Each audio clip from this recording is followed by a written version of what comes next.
1984 के सिखों के कातिलों को सजा दो।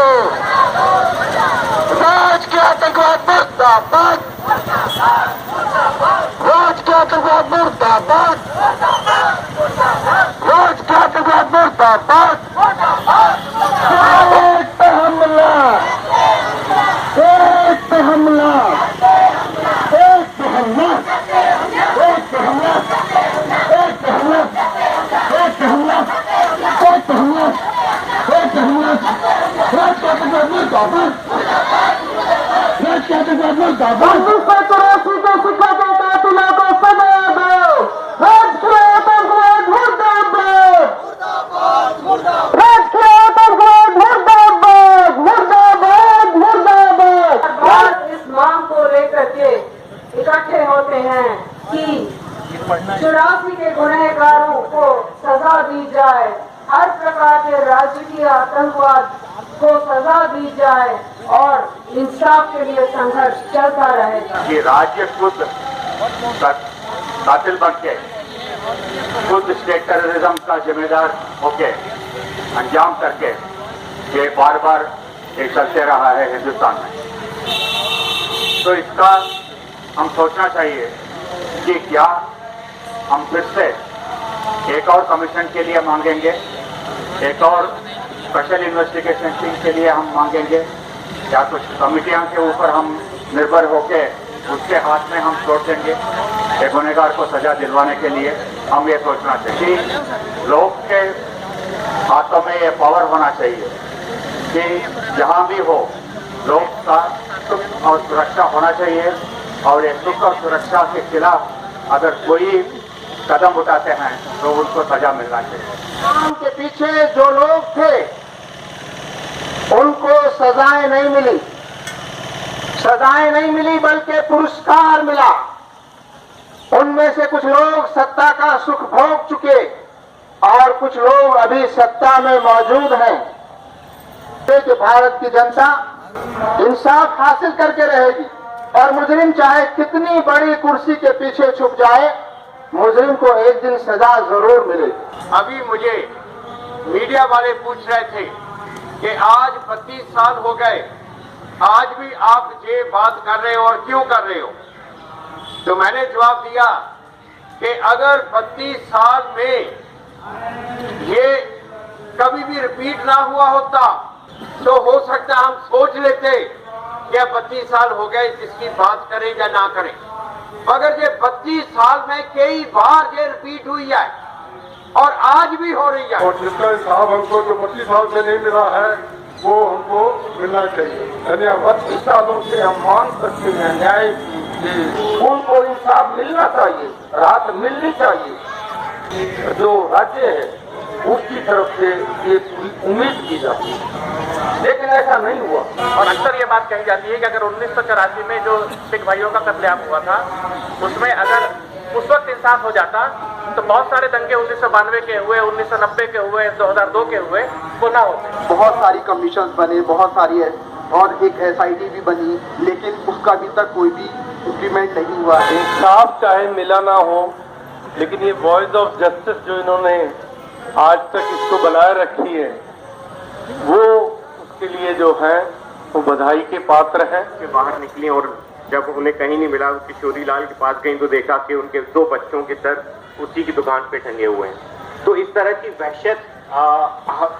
वहशत हमने 84 में देखी, उसके बाद 92 के जो असर में जो 93 में जो दंगे हुए और पूरे नेशनल लेवल पे जो दंगे हुए 2002 में देखे। साथियों, अगर 84 से देखा जाए तो कितनी पार्टियां आई और गई, और जो कत्लेआम का सिलसिला था, चाहे वो 1984 हो, चाहे 92 हो, चाहे गुजरात हो या मुजफ्फरनगर का दंगा हो, साथियों कंटिन्यू वो चलता आ रहा है और रुका नहीं है। इस सिस्टम से हम उम्मीद करते हैं कि हमें न्याय देगा। वही पावर में बैठे हैं जो इन्होंने कत्लेआम किया है। हम गुनहगारों से कहेंगे कि वो अपने आप को फांसी देंगे या अपने आप को सजा देंगे? साथियों नहीं साथियों, आज उस वक्त सिर्फ 50,000 अंग्रेज थे जो 30 करोड़ हिंदुस्तानी पे राज करते थे। आज सिर्फ 150 घराने ऐसे हैं जो 125 करोड़ आबादी पे राज करते हैं। साथियों अगर इस देश को हम इस हत्याकांड से मुक्ति दिलाना चाहते हैं तो साथियों इस देश का नवनिर्माण करना पड़ेगा। इस देश की रचना सही मायने में करना पड़ेगा, नीचे से लेकर ऊपर तक, जहां पर किसी प्रकार का हत्याकांड आयोजित न किया जाए। अगर कोई किया जाता है खुलेआम उसको चढ़ाई बना के फांसी दिया जाए साथियों।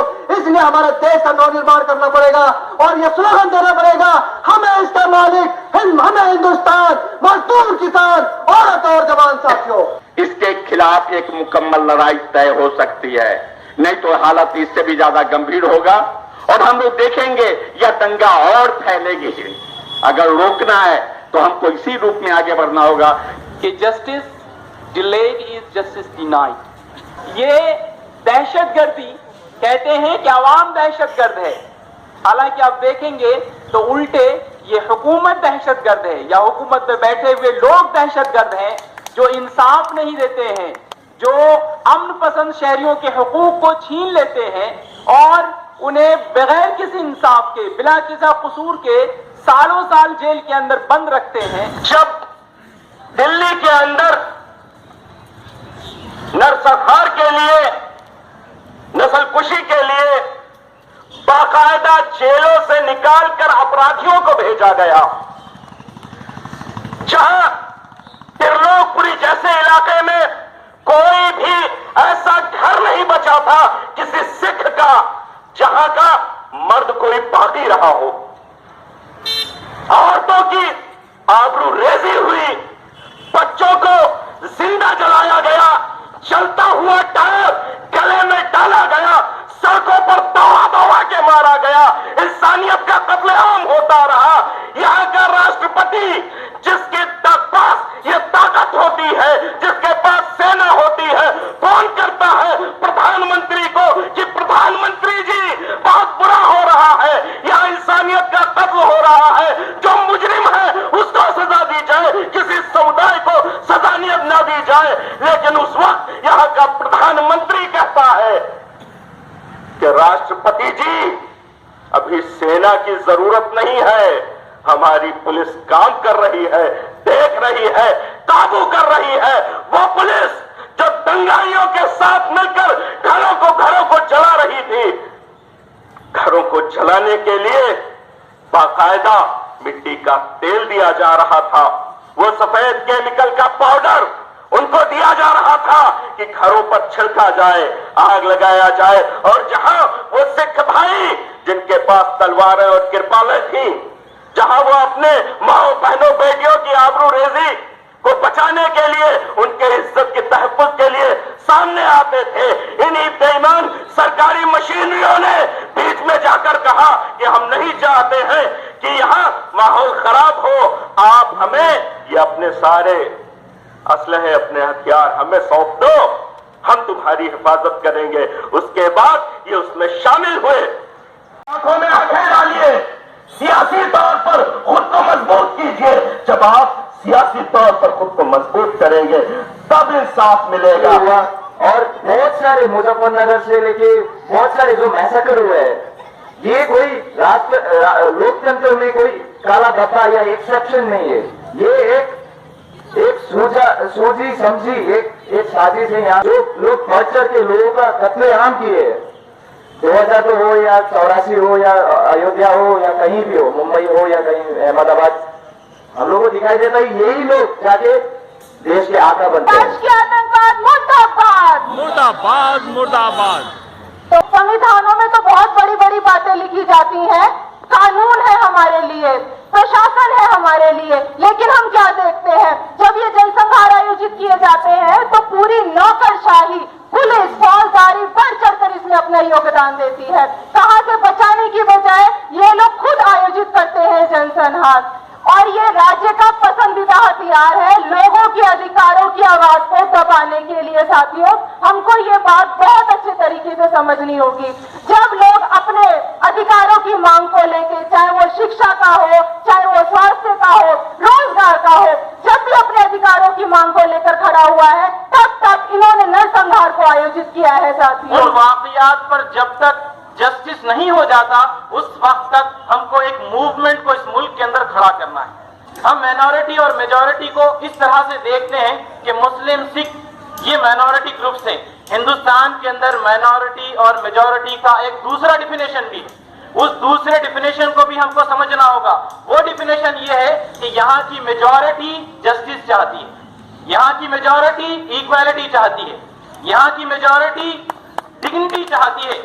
इस मेजॉरिटी को हमें जमा करना होगा, एक ऐसी मेजॉरिटी को जो इंसाफ चाहती है, अमन चाहती है, मसावत चाहती है, डिग्निटी चाहती है, जस्टिस चाहती है, उनको जमा करना होगा। ये हर इंसान का और उस इंसान का फर्ज बनता है कि दुनिया में कहीं भी किसी के साथ भी बेइंसाफ होता है उसके लिए आवाज उठानी है। सबसे पहला कि जब जब ये सामने आता है कि सरकार और सत्ता कुछ चंद मुट्ठी भर बड़े इजारेदार घरानों, कुछ अदानी, कुछ अंबानी, कुछ ऐसे मुट्ठी भर घरानों के लिए काम करता है और लोगों की न्यूनतम जरूरतों को भी पूरा करने में नाकामयाब है, तब सांप्रदायिक कत्लेआम आयोजित करवाया जाता है, पड़ोसियों के साथ जंग आयोजित करवाया जाता है, उग्र राष्ट्रवाद भड़काया जाता है, देश की एकता अखंडता को बचाए रखने के नाम पर बेकसूरों का हमला किया जाता है और आतंकवाद का हवा खड़ा किया जाता है, जबकि इनका स्रोत, इनका सरगना सत्ता में बैठा हुआ है। इसलिए इसको हम राजकीय आतंकवाद कहते हैं और राजकीय आतंकवाद का खंडन करना, खत्म करना हमारा सबसे प्रथम काम है। दूसरा, जब जब हमारे सत्ता में बैठे हुए लोगों को बड़े बड़े इजारेदार पूंजीपतियों के हक में देश को लूटकर नए रास्ते से, नए तरीके से और मुनाफे बढ़ाने का दौर चलाना होता है, जैसे कि राजीव गांधी का आधुनिकीकरण कार्यक्रम 1992 में बाबरी मस्जिद तोड़ने के समय उदारीकरण, निजीकरण और भूमंडलीकरण का कार्यक्रम, आज उसको खुलेआम जो है देश के 50 से ज्यादा प्रतिशत जो है प्रत्यक्ष विदेशी पूंजी निवेश के लिए बड़े देश विदेश के पूंजीपतियों को न्योता दिया जा रहा है, आओ हमारे नौजवानों का शोषण करो, उनका खून चूसो और अपने जेब भरो। तो ऐसे ऐसे समय पर सांप्रदायिक कत्लेआम करवाना होता है ताकि लोगों का ध्यान हटाया जाए और इनके हाथ में सबसे बड़ा हथियार है मीडिया। जो मीडिया जिसके मालिक है ये बड़े बड़े इजारेदार पूंजीपति, जिनका प्रोग्राम करने के लिए सांप्रदायिक कत्लेआम करवाया जाता है, बेकसूरों का कत्लेआम करवाया जाता है।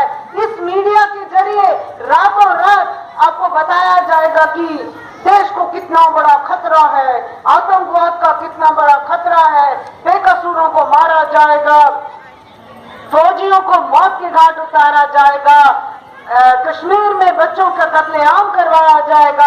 हर प्रकार का जो है राजकीय आतंकवाद आपको तब सामने आएगा इतने बीभत्स तरीके से जब जब बड़े बड़े इजारेदार पूंजीपतियों के हक में, इनके मुनाफों के हक में राज्य को कदम लेना होता है। तो लोगों का ध्यान बटाना, लोगों का संघर्ष को कुचलना, लोगों को डरा धमका के दबाना, इस सब के काम आता है ये राजकीय आतंकवाद। 1984 का कत्लेआम भी इसी सिलसिले में था और इसलिए जो बात सबसे आई है कि इस राज्य, इसके संस्थानों, इसकी जुडिशरी से इंसाफ की मांग करना उतना ही जो है निष्फल है जितना हमारे बीते 32 वर्षों का संघर्ष दिखाता है। इसके लिए हमें अपना संघर्ष तेज करना होगा, मांग करना होगा इंसाफ के लिए कि हम इंसाफ लेके आएंगे, हम ऐसा सिस्टम बनाएंगे जहां लोगों के साथ इस प्रकार का अपराध करने वाला बच के ना निकल सके, जहां हित होगा, ध्यान दिया जाएगा, जो देश के मजदूर, मेहनतकश लोगों, देश के नौजवानों, देश के छात्रों, देश की महिलाओं, इन सब के लिए सब कुछ चलाया जाएगा, ना कि चंद अदानी, अंबानी और इनके गिने चुने बड़े बड़े जो 150 बड़े बड़े इजारेदार घराने हैं, वो लाने के लिए, वैसी सिस्टम लाने के लिए, वैसा हालत पैदा करने के लिए ये जरूरी है कि हम इंसाफ की मांग को बुलंद रखें, संघर्ष को बुलंद रखें, अपनी एकता को मजबूत करते रहें और आगे अपना संघर्ष बढ़ाते रहें।